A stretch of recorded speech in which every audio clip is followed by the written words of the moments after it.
So at first glance, this passage is a little bit like that touching goodbye scene, at the end of the movie, when that nostalgic music starts to play. And you get that little black and white slideshow of all the years as they've gone by. Oh, where did the time go, Timothy? Just seems like yesterday I was actively persecuting Christians and being struck blind on that fateful road to Damascus. Sure, there were shipwrecks and some snake bites and the occasional imprisonment, but we did some good ministry, huh? Those were the good old days.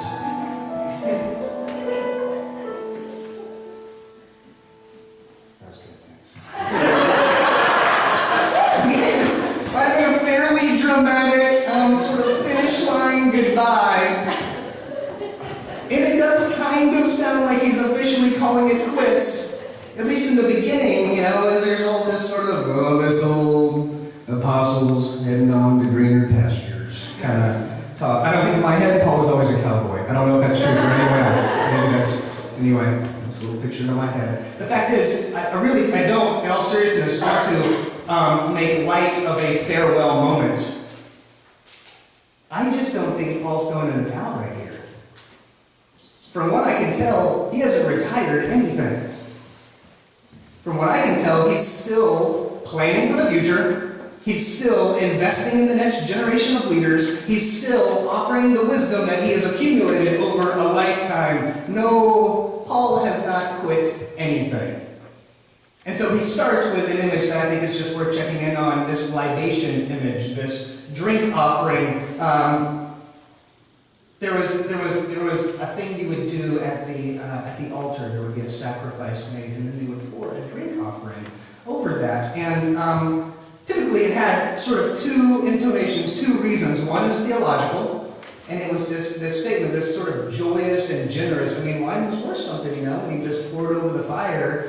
It's this sort of luxurious offering to God. And then the second one was just a physical effect. The wine hits the flame and poof, it gets loud, it crackles, there's lots of smoke, this aroma spreads everywhere. No, when there was a libation, when this drink offering was poured, it became more public, bigger, involved more people who smelled this aroma, not fewer. So to offer oneself as a libation, I think, is quite different from simply fading into the night. And then he goes on. These are pretty good words, by the way. I have fought the good fight. I have finished the race. I have kept the faith. Keep the faith. That seems to be this implicit instruction throughout the entire letter to Timothy. Throughout all of these letters, it seems like there are these sort of outside forces that keep making it difficult for Timothy to stay on task. There's something distracting, there's something pulling on him, and so over and over again, Paul seems to be saying, keep the faith.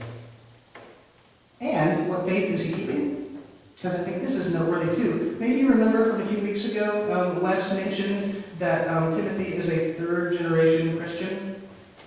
That at least two people came before him in the faith. Do you remember who these people? Not Yummy Bunny. That was a different character. These are, I'm going to read it to you in chapter 1, verse 5. I am reminded of your sincere faith, a faith that first lived in your grandmother Lois and your mother Eunice, and now I am sure it lives in you.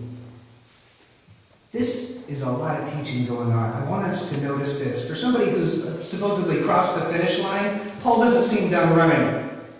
Here's the deal. Every family has what is called its own family mythology. It's sort of family history. This is its collection of the stories that get retold time and again. And typically those serve two functions. One, a family history tells the family what happened. Just, these are the things that have happened in our family. But the second one is prophetic. In telling and interpreting those stories as we do, it actually shapes who we will become. It starts to characterize the family, which incidentally makes you want to be careful with what stories you choose to tell over and over again. Now, be careful doesn't mean don't tell the rough stories. That's part of our family history. Early in my parents' marriage, this is partly fun to tell just because Mom's here. Shortly after my sister was born, we lived in Tulsa, Oklahoma, and I don't think I've told you this, hopefully I haven't. My dad lost his job, and we had to move in with my aunt and cousins. So a lot of people, small house, and it was just outside, this tiny house just outside of Tulsa, a town called Jinx. It was a chaotic time. There was a lot going on. My sister was less than a year old, and things were going on, so we just kind of put her in a playpen in the corner and just do like a hot dog wiener about every 3 hours at her, and she was fine. And I had to sleep with my cousin every night, which she hated because I wet the bed every night. Who knew that was a problem? Meanwhile, my mom and aunt were trying to do something to make a little money, so they started this sort of potpourri business, wasn't it, Mom? And there are all these chemicals in the garage that look more like a meth lab. But, and then we would pile all the kids in the car and drive around to gas stations around the Tulsa area and sell these little potpourri stick things to all the gas stations. I think it was a pretty big moneymaker, would you? No, not a big one. Got it. Oh, and then by the way, did I mention this is when I developed pretty severe asthma, so I was in and out of the hospital pretty much every week. It was not an ideal time in our lives. It wasn't the end of the world. It was difficult, and our lives went through. Now, just after college, I've mentioned before, I took this job in Florida, and this sort of short-term missions education thing, and it didn't exactly pay a lot of money. Matter of fact, it barely covered my monthly rent in the cheapest room I could find. And the room, when I say room, it was really this lady sort of just threw a wall up on the side of her house and called it an apartment. It wasn't totally legal. And it was sort of a falling down a house. There was a hole in the side of the house and bugs would get in. And so every night, these are South Florida. This is not like Jersey mosquitoes. These are like Jurassic Park, South Florida bugs. And every night, I would have to spray myself with bug spray before I crawled into bed. Otherwise, I would get malaria or something. And I remember after about a week of this being my normal routine, spraying myself with off before crawling into bed, I thought, this is not ideal. This was not what I had in mind when I was so proud of that college degree. This is when family history goes to work. This is when those stories remind you that life will go on. This is when those stories scream out, somebody's been here before. You're not alone. This will be okay. And if the story really does its job, it invites you into becoming that story for whoever comes after you. It's called legacy. And it's important. I don't want to compare my bug problem to first century Christian problems. They're not the same. But I would say that there's some pretty serious family storytelling going on right here. That Paul is passing a history on to Timothy, reminding him of his mother and his grandmother, sharing some of his own stories. And in so doing, what he's saying to Timothy is, you are a part of a legacy. And I just keep noticing that Paul is really honest about the difficult stuff, like people who abandoned him. Even reads names off, and this is a section we didn't include in the lectionary, but I'll just, we've got Demas, and we've got Crescens, and we've got Titus, and we've got, it says Alexander the coppersmith did me great harm. I don't know what the story is, it sounds a little mafia-esque, I don't know. But the fact is, he's been hurt by a lot of people, includes the list of names. Sometimes I think that we forget how relieving it is to hear an experienced person say, this stuff is hard. This stuff is hard. Just that breath that I hear when I hear somebody or that I feel when I hear somebody older than me or just further along than me say, yeah, I went through that, it was tough. It makes me feel not crazy.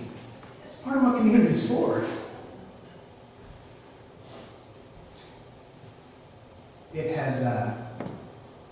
It's now been over, it's now been over 3 months since my brother-in-law, Colby, died. And it was interesting, during these past 2 months, I've told my entire family, you gotta go get counseling. Counseling is important. Counseling is how you do this. I've done counseling before, and I just loved it, this is great. I've told everybody to get counseling. One small thing, I have refused to go to any sort of counseling. And I had a friend recently up here just say, I'm kind of going through some stuff, trying to sort things out. I've started going through counseling. I think it's important that I have somebody to kind of check in with. And it was this reminder, this permission, oh yeah, I need help. And so this week, I will finally have that counseling appointment that I have put off for 3 months. This is why we do Joys and Concerns. This is why we practice vulnerability together. Because we say to one another, this is hard, somebody's been here before, you're not alone, we're with you. And so here we are. Paul is at this finish line. We've done some reminiscing about where we've come from and everything we've done. Paul has reminded Timothy of all those family stories that have been passed down. And I got to ask, what's the message? What's the underlying message? For me, it seems like the underlying message is pretty simple. Keep running. Keep running. This entire letter is full of these references to relationships. And some of these relationships, like the one with Timothy, they might last. A good many of them didn't. The situation got difficult or distracting, or for any number of reasons, they abandoned Paul. And I want us to notice something. At no point does Paul say, all right, now keep a safe distance from relationships. You're just going to get hurt. People are just going to let you down. No, when I think of the race, the marathon that it looks like Paul has been running here, I think of it in terms of sharing the gospel to 26.2 miles of exhausting relationships.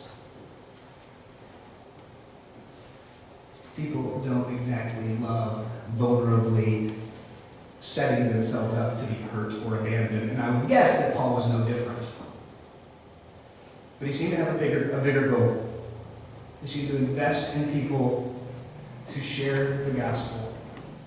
And relationship by relationship, conversation by conversation, he ran the race, and that, I would argue, is how he was poured out. And at the end of that story, as he's claiming to be finished with this race, do you see what he's doing?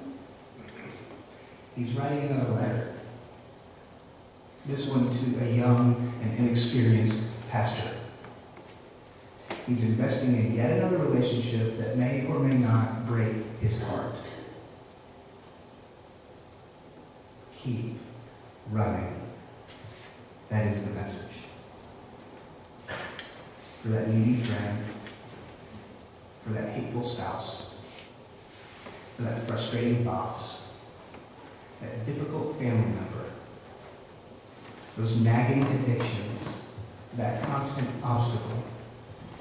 Keep running. In the meantime, no matter how many times we have abandoned God, we have a God who keeps running, who keeps pursuing, who keeps loving. May we all learn to run with that kind of perseverance. Amen.